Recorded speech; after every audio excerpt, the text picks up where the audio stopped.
하나님께서 오늘 우리에게 허락해 주신 말씀은 구약 성경 에스겔 37장 1절부터 10절까지의 말씀입니다.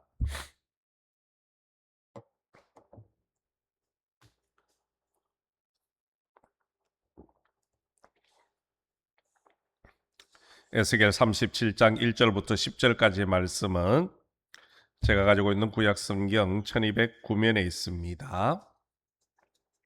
찾으신 줄 알고 제가 봉독해 드리겠습니다. 여호와께서 권능으로 내게 임재하시고 그의 영으로 나를 데리고 가서 골짜기 가운데 두셨는데 거기 뼈가 가득하더라. 나를 그 뼈 사방으로 지나가게 하시기로 본즉 그 골짜기 지면에 뼈가 심이 많고 아주 말랐더라. 그가 내게 이르시되 인자야 이 뼈들이 능히 살 수 있겠느냐 하시기로 내가 대답하되 주 여호와여 주께서 아시나이다. 또 내게 이르시되 너는 이 모든 뼈에게 대언하여 이르기를 너희 마른 뼈들아 여호와의 말씀을 들을지어다. 주 여호와께서 이 뼈들에게 이같이 말씀하시기를 내가 생기를 너희에게 들어가게 하리니 너희가 살아나리라.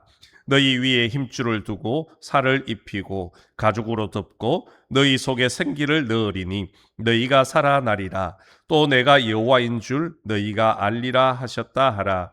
이에 내가 명령을 따라 대언하니 대언할 때에 소리가 나고 움직이며 이 뼈 저 뼈가 들어맞아 뼈들이 서로 연결되더라. 내가 또 보니 그 뼈에 힘줄이 생기고 살이 오르며 그 위에 가죽이 덮이나 그 속에 생기는 없더라. 또 내게 이르시되 인자야 너는 생기를 향하여 대언하라. 생기에게 대언하여 이르기를 주 여호와께서 이같이 말씀하시기를 생기야 사방에서부터 와서 이 죽음을 당한 자에게 불어서 살아나게 하라 하셨다 하라. 이에 내가 그 명령대로 대언하였더니 생기가 그들에게 들어가매 그들이 곧 살아나서 일어나 서는데 극히 큰 군대더라. 아멘.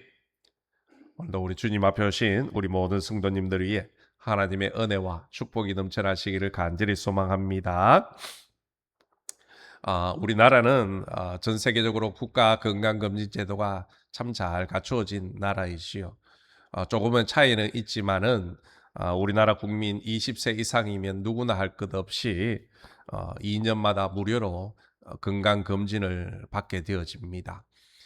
혹 많은 사람들이 이 건강검진을 통해서 몸에 이상한 점을 발견하고 건강을 회복했다라는 말들을 우리가 참 많이 듣지요. 저 역시 2년마다 그렇게 국가 건강검진을 잘 받고 있습니다. 그런데 우리가 대부분 다 국가 검진을 받고 그 결과지를 의사 선생님을 통해서 들으면 의사 선생님이 꼭 덧붙이는 말씀 중에 이런 말이 있습니다.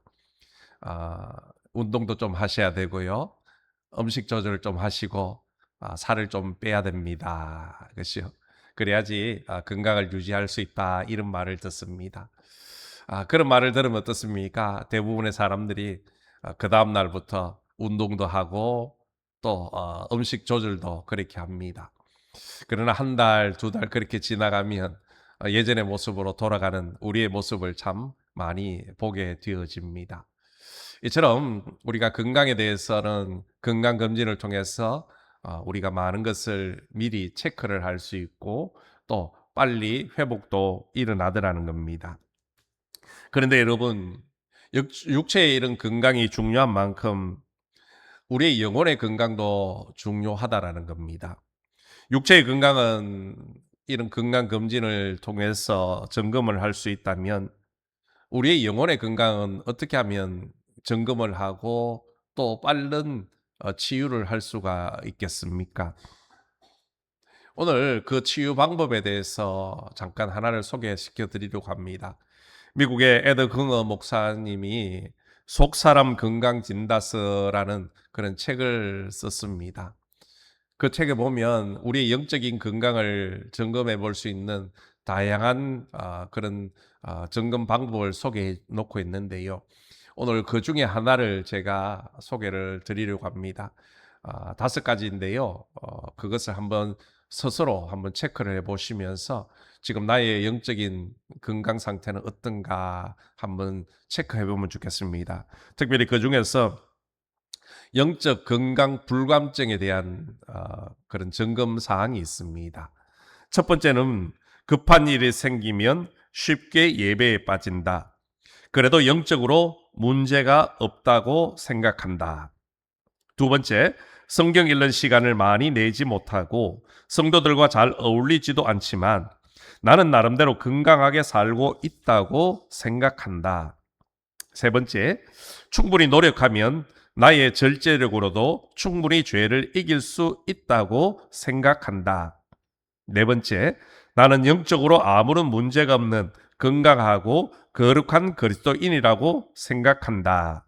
다섯 번째, 여러 분야에서 사역하고 있어서 힘들긴 하지만 충분히 잘 감당할 능력이 있다고 생각한다. 스스로에게 한번 점검을 해 보십시오. 여러분은 몇 가지나 해당이 되어지십니까? 오늘 저자는 3개 이상이면 영적으로 불감증에 해당이 되어진다. 그렇게 이야기를 합니다. 그러면서 빨리 거기에서 벗어나야 한다라고 이야기를 하고 있습니다. 오늘 저희들이 함께 읽은 성경 본문의 말씀은 마른 뼈 환상을 통해서 이스라엘 백성들의 현재 상태, 어떻게 보면 그들은 그들의 영적인 상태에 대해서 아주 적나라하게 설명을 해주고 있다라는 겁니다. 에스겔 선지자는 하나님의 영에 이끌려서 한 골짜기에 도착을 합니다. 그 골짜기의 모습은 그야말로 처참했습니다. 마른 뼈들로 가득하여서 희망이라고는 찾아볼 수 없는 죽음과 절망의 골짜기였습니다. 하나님은 에스겔에게 이 마른 뼈가 바로 이스라엘 백성들이라 그렇게 말씀을 하고 있습니다. 다시 말해서 하나님을 떠난 이스라엘 백성들의 삶은 개인이나 가정이나 나라 전체가 모두 지금 처참한 상황, 마치 죽은 마른 뼈와 같은 그런 절망의 상황이라고 말씀을 하고 있다라는 겁니다. 나라는 망하고 백성들은 여러 나라로 포로로 잡혀가서 아무런 소망이 없는 상태였습니다. 마치 건강검진을 받았더니 이제는 더 이상 손을 쓸 수 없는 그런 사망 선고를 받은 것과 똑같다라는 것이요. 이스라엘 전체에 그야말로 절망의 그림자가 드리워지고 있습니다. 회복될 가능성이라고는 1도 없는 그런 절망의 상태였습니다. 우리의 인생에도 이런 절망의 순간이 찾아올 때가 있습니다. 자녀들의 문제, 경제적인 문제, 또 질병의 문제, 아니면 사람들과의 관계 문제 등 도저히 해결할 수 없는 그런 답답한 상황을 겪을 때가 있다라는 겁니다. 무엇을 어떻게 해야 할지 몰라서 넋놓고 절망할 때가 있습니다. 혹시 여러분 중에 이런 절망적인 상황에 놓인 분이 계십니까? 오늘 말씀을 통해서 새로운 소망을 품게 되기를 주님의 이름으로 축복합니다. 하나님의 은혜로 다시금 회복되어지고 일어서는 그런 은혜가 있기를 주님의 이름으로 축복합니다. 그렇다면 마른 뼈 같은 절망 가운데 있는 인생이 다시금 회복될 수 있는 그 영적인 비결은 무엇이겠습니까? 먼저는 바로 절망의 순간에 하나님을 다시 붙잡는 것입니다. 하나님은 마른 뼈들 사이에 서 있는 에스겔에게 느닷없이 이런 질문을 던집니다. 인자야, 이 뼈들이 능히 살겠느냐? 이 질문은 긍정보다는 어떻게 보면 불가능을 강조하는 그런 질문입니다. 이 뼈들이 능히 살 수 없을 정도로 절망적인 상태라는 것을 하나님께서는 말씀하고 계신다는 것이요. 만약 하나님께서 저와 여러분을 향해서 이런 질문을 던진다고 한번 상상을 해 보십시오. 인자야, 너의 가정이 살 수 있겠느냐? 너의 자녀들이 능히 살 수 있겠느냐? 너의 인생이 능히 살 수 있겠느냐? 절망의 문제 앞에서 내가 능히 살아날 수 있겠느냐? 이 질문 앞에 여러분은 무엇이라 대답을 하시겠습니까? 오늘 하나님 그 질문 앞에 에스겔 선지자는 이렇게 대답을 합니다. 3절에 보시면 주 여호와여 주께서 아시나이다. 주 여호와여 주께서 아시나이다. 에스겔의 대답은 참으로 모호합니다. 하나님의 이 질문은 예 또는 아니오라고 대답을 해야 될 그런 질문이었습니다. 그리고 누가 봐도 당연히 아니오라고 대답을 할 것입니다. 하지만 오늘 에스겔 선지자는 아니오가 아닌 주께서 아시나이다. 그렇게 대답을 하고 있습니다. 지금 에스겔은 질문의 대답을 다시금 하나님께로 넘기고 있다라는 것이요. 이 문제의 답은 하나님만이 아십니다. 이 마른 뼈들이 살 수 있을지 못 살지 그것은 하나님만 아십니다. 그렇게 대답을 하는 겁니다. 여러분, 우리 사람에게는요, 한계라는 것이 있습니다. 그래서 아무리 날고 뛰어도요, 넘을 수 없는 벽이라는 것이 있습니다. 그런데 많은 사람들이 그 한계 앞에서 나의 힘과 능력으로 해결해 보려고 한다라는 것이요. 마치 마른 뼈 같은 절망의 문제 앞에서 내가 그 문제를 해결해 보겠다라고 고집을 피우는 것.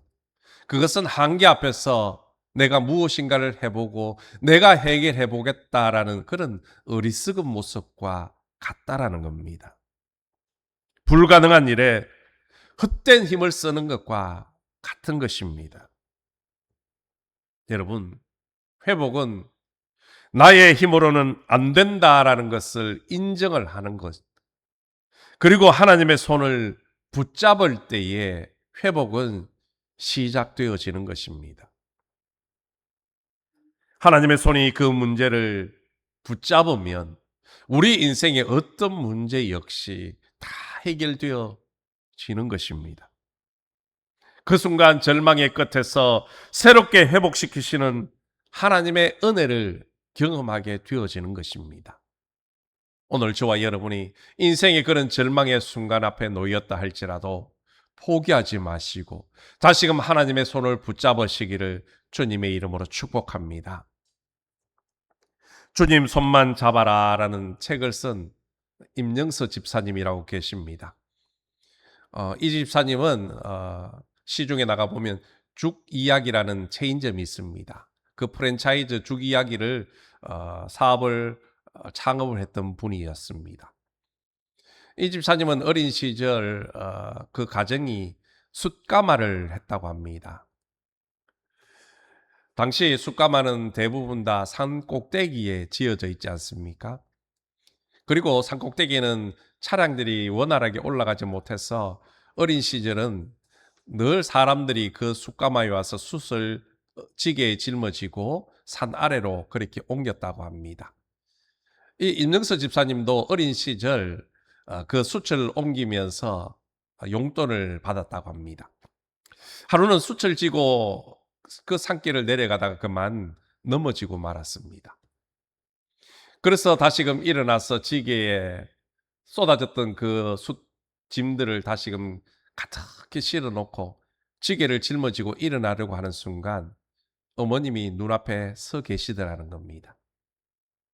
그리고는 아들에게 지게 짝대기를 나에게 다오 그렇게 이야기를 하십니다. 어머니 말씀에 지게 짝대기를 건네었더니 어머니는 그것을 받아들고 한참을 서 계셨습니다. 혹시라도 한 번이라도 지게를 져 보신 분이라면 지게 짝대기 없이 무거운 짐을 진 그 지게를 메고 일어나는 것이 얼마나 어려운지를 아실 겁니다. 이 염영서 집사님도 마찬가지였다고 합니다. 비록 어린 나이였지만 그 짐이 가득히 실린 지게를 짊어지고 일어나려는데 너무나도 힘들더라는 겁니다. 그래서 어머니에게 "어머니 작대기 돌려주십시오." 그렇게 소리를 쳤다고 합니다. 한참 후에 어머니가 지게 작대기를 아들에게 건네주며 이런 말을 했다고 합니다. "필룡아." 필룡이는 임영서 집사님의 어릴 때 집에서 부르던 이름이었다고 합니다. "필룡아, 지게 작대기가 없으니 일어나기 힘들었지. 지게를 지려면 반드시 이것이 필요하다는 걸 너도 잘 알 거야. 그걸 잡아야 일어설 수 있으니까. 인생도 마찬가지란다. 사람들은 저마다 행복해지기 위해서 뭔가를 붙잡는단다. 어떤 사람은 돈을, 어떤 사람은 권력을, 어떤 사람은 명예를 붙잡지. 하지만 너는 주님 손만 잡아라. 그 무엇보다 먼저 하나님을 잡아라. 하나님 없이 붙잡고 돈과 권력과 명예는 다 부질없는 것이란다. 하나님이 널 잡아주셔야 성공할 수 있단다." 훗날 임영서 집사님이 힘들고 어려울 때마다 어머니의 이 말씀을 꼭 기억을 했다고 합니다. 그리고 힘들 때마다 하나님 앞에 나아가 하나님의 그 손을 붙잡은 결과 지금 전국적으로 유명한 죽이야기라는 그런 프랜차이즈 회사를 잘 운영하게 되었다고 합니다. 여러분, 문제 없는 인생이 어디에 있겠습니까? 그 인생의 문제는요, 자기 혼자 지기에는 너무나도 무거운 짐입니다. 그래서 하나님은 우리를 향해서 모든 문제를 내게로 가져와라. 내게 맡겨라. 그렇게 말씀을 하십니다. 우리가 하나님의 손을 붙잡고 믿음으로 맡길 때에 하나님께서 일하기 시작하십니다. 하나님께서 일하기 시작하면 이제는 회복이 시작되는 것입니다. 하나님께서 붙잡아 주시면 우리의 모든 문제가 해결되고 회복될 것입니다. 절망의 순간 하나님의 손을 붙잡으시고 다시금 회복되어지는 저와 여러분이 되시기를 예수님의 이름으로 축복합니다. 두 번째, 절망의 순간에 말씀을 만나면 우리의 인생은 회복되어지는 것입니다. 아무리 절망의 순간이라도 하나님의 말씀을 만나면 모든 문제가 회복되어지고 제자리로 돌아갑니다. 하나님은 에스겔 선지자에게 마른 뼈들을 향해서 하나님의 말씀을 선포하라 명령하시지요. 실제로 하나님의 말씀이 선포되어지자 마른 뼈들이 반응하기 시작합니다. 어떤 반응입니까? 오늘 본문 7절부터 8절까지의 말씀입니다. 이에 내가 명령을 따라 대언할 때에 소리가 나고 움직이며 이 뼈 저 뼈가 들어맞아 뼈들이 서로 연결되더라. 내가 또 보니 그 뼈에 힘줄이 생기고 살이 오르며 그 위에 가죽이 덮이나 그 속에 생기는 없더라. 아멘. 에스겔 선지자가 하나님의 말씀을 대언하자 흩어져 있던 뼈들이 서로 제자리를 찾아가는 모습을 보게 됩니다. 그 위에 힘줄이 생기고 살이 오르고 가죽이 덮입니다. 누가 봐도 이제 사람의 형상을 갖추었습니다. 여러분 놀랍지 않습니까? 이것이 바로 기적이고 이것이 바로 회복의 은혜인 줄로 믿습니다. 모든 것이 제자리로 돌아가는 것, 그것이 바로 기적입니다.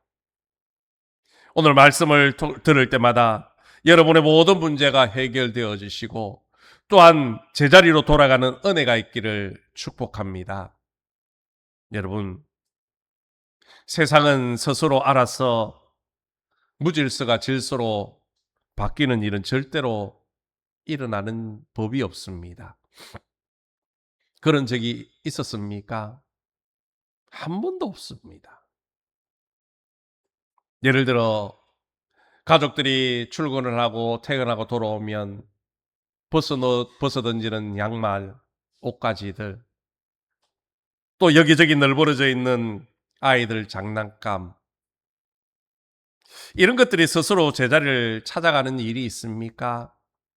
만약 스스로 제자리를 찾아간다면 얼마나 좋겠습니까? 그런데 이런 일은요, 절대로 일어나지 않는다는 겁니다. 오히려 반대이지요. 하루만 청소를 하지 않아도 어디서 왔는지 먼지가 뽀얗게 쌓이고 집안이 엉망진창이 되어 버립니다. 누군가의 손길이 가야만 깨끗하게 집안이 정돈이 되어지더라는 겁니다.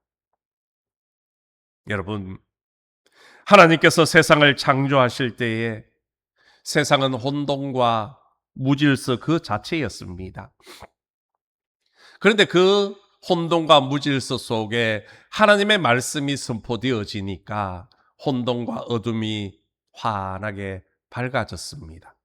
무질서가 질서로 바뀌었습니다. 하나님의 말씀이 선포될 때에 모든 것들이 제자리로 찾아가더라는 겁니다.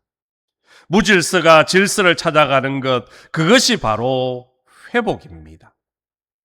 여러분, 기독교는 말씀으로 시작해서 말씀으로 끝을 맺는 종교입니다. 말씀에 붙잡혀 살고 말씀에 순종을 할 때에 생명의 역사, 회복의 역사가 일어나는 겁니다. 물고기가 물을 떠나면 죽듯이 성도는요, 하나님의 말씀을 떠나면 죽는 것입니다. 여러분, 오늘 이 시간에도 하나님의 말씀이 선포될 때에 여러분의 인생의 무질서가 질서로 회복되어지는 은혜가 있기를 축복합니다. 여러분 마음의 중심에 하나님의 말씀이 역사하셔서 인생의 모든 문제가 해결되어지기를 축복합니다. 하나님의 말씀에 집중할 때에 우리의 모든 상황이 제자리로 돌아갈 줄로 믿습니다. 그러므로 힘들고 어려운 절망의 순간이라도 하나님의 말씀을 사모하시고 그 말씀을 붙잡으시기를 축복합니다. 그래서 여러분의 모든 문제가 해결되어지고 다시금 인생의 모든 것들이 하나님의 은혜로 회복되어지시기를 주님의 이름으로 축복합니다. 세 번째, 절망의 순간에도 성령의 임재를 구하는 것입니다.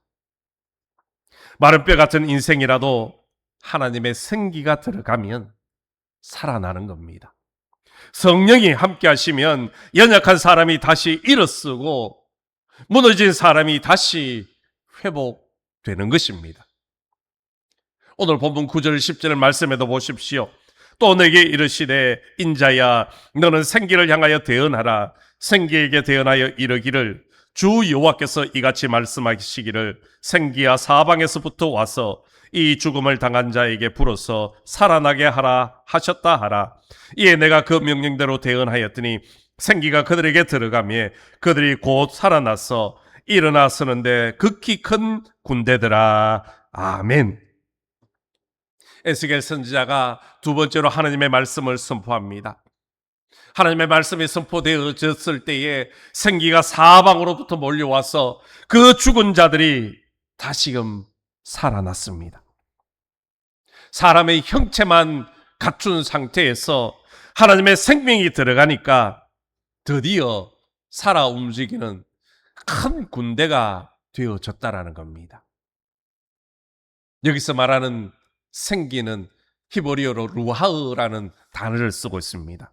루하흐는요, 하나님의 영, 호흡, 숨, 생명을 의미하고 있습니다.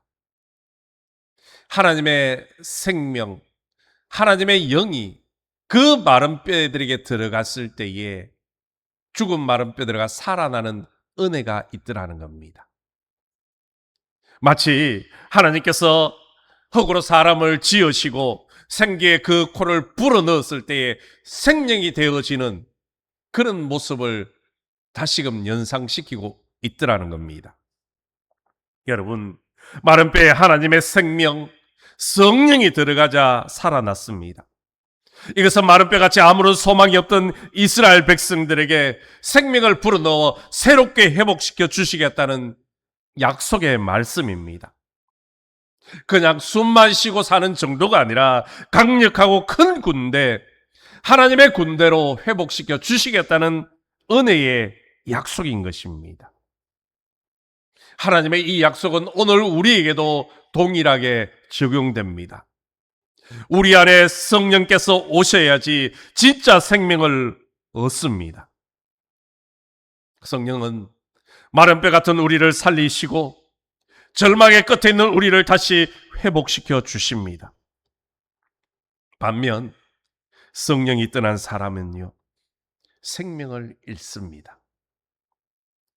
믿음의 모습은 남아 있어도 생명력은 사라집니다. 성령이 떠나면 악한 영의 지배를 받게 되어집니다. 우리 안에 성령이 함께하지 않으면 우리는 마른 뼈처럼 한 줌의 흙으로 돌아갈 수밖에 없습니다.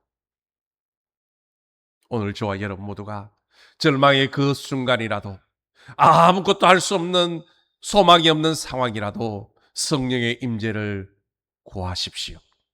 성령이 우리에게 임하시면, 성령이 우리 안에 임하시면 우리는 회복되어지고 살아날 줄로 믿습니다. 하나님은 우리에게 말씀합니다.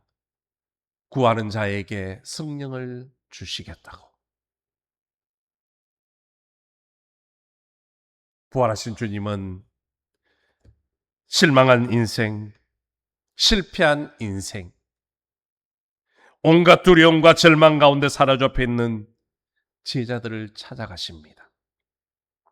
그리고 제자들을 향하여 숨을 내쉬며 성령을 받으라, 성령을 받으라, 그렇게 말씀하셨습니다.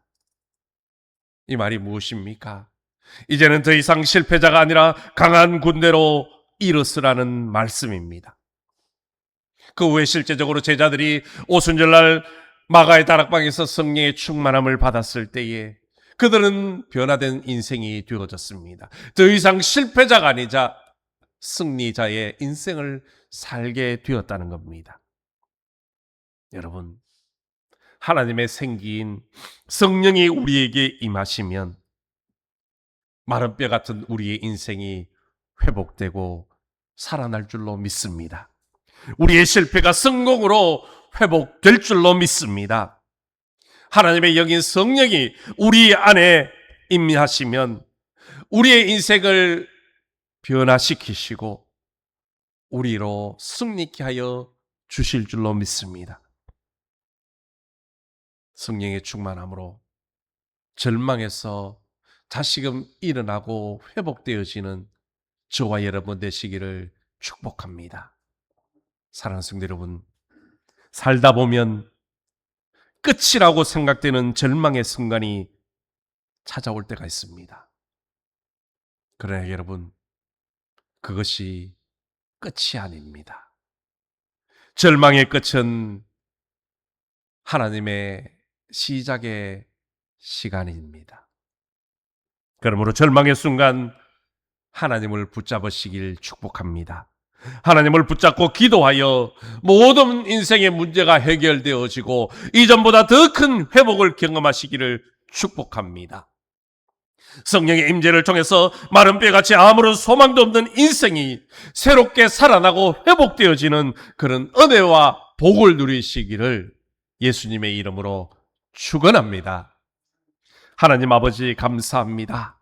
인생을 살다 보면 절망의 순간이 찾아올 때가 있습니다. 그 순간 많은 사람들이 포기하고 낙심합니다. 그러나 하나님을 믿는 우리는 그 절망의 끝에서 하나님을 붙잡을 수 있는 믿음을 더하여 주옵소서. 하나님 앞에 믿음으로 붙잡고 기도할 때 우리 인생의 문제가 해결되어지고 회복되어지는 은혜를 누리게 도와 주옵소서. 또한 성령의 충만함을 통해서 날마다 승리하고 변화된 삶을 살 수 있도록 은혜 내려 주옵소서. 예수님의 이름으로 기도드리옵나이다. 아멘.